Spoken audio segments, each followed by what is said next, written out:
Earlier today, I caught up with two-time Olympic champion and an all-time great of athletics, Valerie Adams. Adams is the ambassador for the TCS World 10K run in Bengaluru. Valerie Adams, you are returning to India after a while. What do you make of election fever? As Bengaluru voted today, there are roughly 3 times the number of people in Bengaluru than in your country, New Zealand. I'm not sure exactly what I make of it, but I know that the traffic is a lot better today than it was yesterday. That's all I can say. While I was on my way to Bayasari, the traffic was super. Okay, the population of India is more than 1 billion. Yet, as a country, India has the same number of individual Olympic golds as you have. Have you seen that changing? And do you think events like the Bengaluru 10K are silently ushering in a sporting culture in this country? I think it's silently creating an environment and a community that's going to be better physically for this country. The TCS 10K World label, gold label event is a great opportunity for runners to come together from all age, shapes and sizes, really. From you've got high performance and top runners, elite runners, right down to amateur community level, which I think is a fantastic event because it gives everybody an opportunity to participate, whatever the ability is, but more importantly, getting to that finish line and getting that medal, but knowing your purpose and why you're doing it. And also it becomes a habit and it becomes part of life. Valerie, this is the year of the Paris Olympics, but I'll get to the Olympic questions in a bit because you won medals at 5 straight Commonwealth Games, including the one in Delhi in 2010.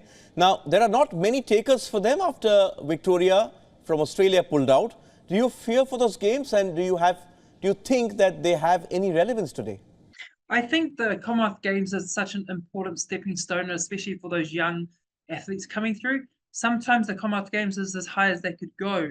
Also, you got to think of sports like hockey and netball, who utilizes the Commonwealth Games as such a top level competition for them. But it's great for development and and great for growing the sports, but growing the competitiveness of the sports.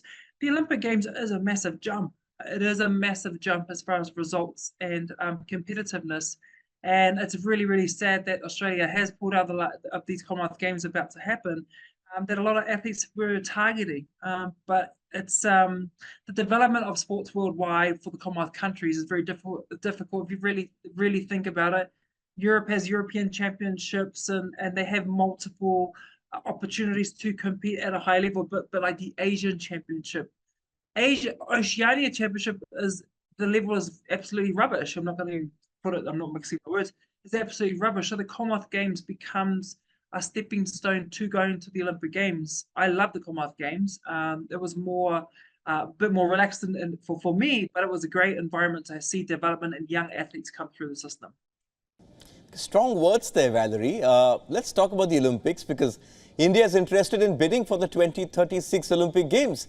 How would the international sporting community welcome having the Games in a new country and one which is the world's largest democracy? I am pretty sure that anybody welcomes an Olympic Games at a new country or in a new continent.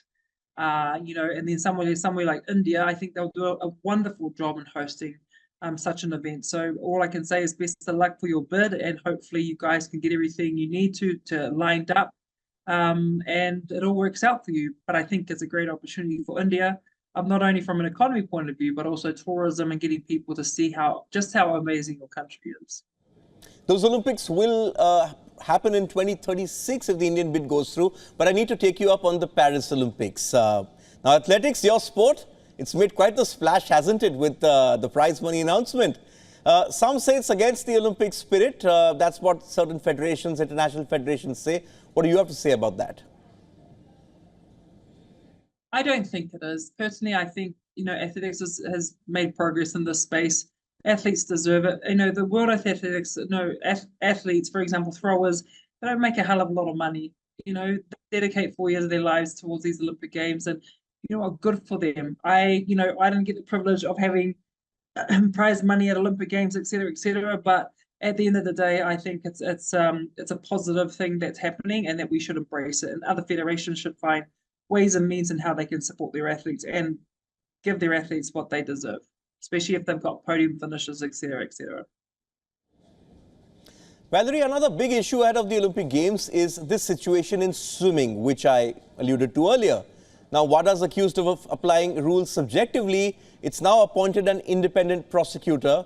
But I need to ask you, did you cringe when you read about this report of 23 Chinese swimmers testing positive and then going on to compete at Tokyo?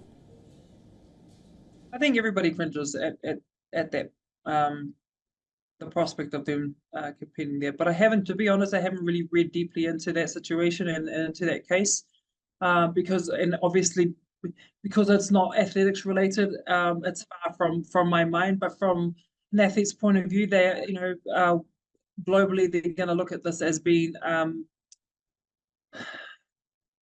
probably not the best thing to do. And actually, what message are we sending to all the swimmers and all the athletes worldwide on this? But it's going to be an ongoing topic, and we just need to see what goes on, like how it progresses leading into the games. Now, you yourself have gone through the emotions of being denied the gold medal at an Olympic Games and then having it awarded later. Now, you received your gold in the 2012 Olympics back in New Zealand. Now, does it take away the spectacle of standing on that Olympic podium? 100%. I missed out on the moment. I missed out on that elation. I missed out on standing on the podium, singing the national anthem with 80,000 people in the stadium, right? I missed all of that. I had my family there, etc., etc. But I was lucky. It happened 7 days later, and I was able to receive it all and all the rest of it, and get told that you won the Olympics, and that's great. But it doesn't make up for the moment that's lost in the stadium. So I understand what the athletes go through if they have been cheated through doping or things like that. So I just I don't condone it. I'm very hard in that. My opinion is once you cheat, you should be gone forever and not come back.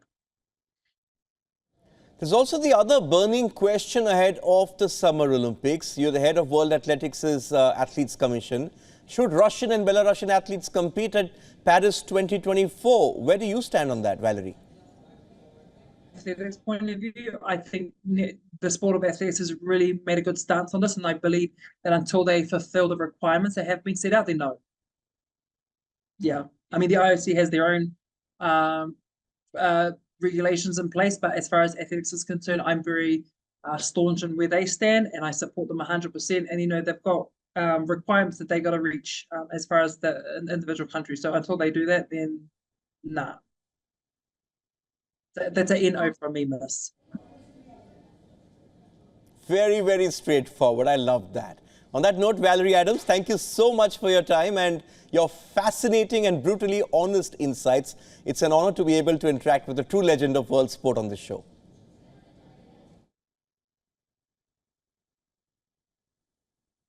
Awesome. Awesome. Thank you. Thank you very much. For all the latest news, download the WION app and subscribe to our YouTube channel.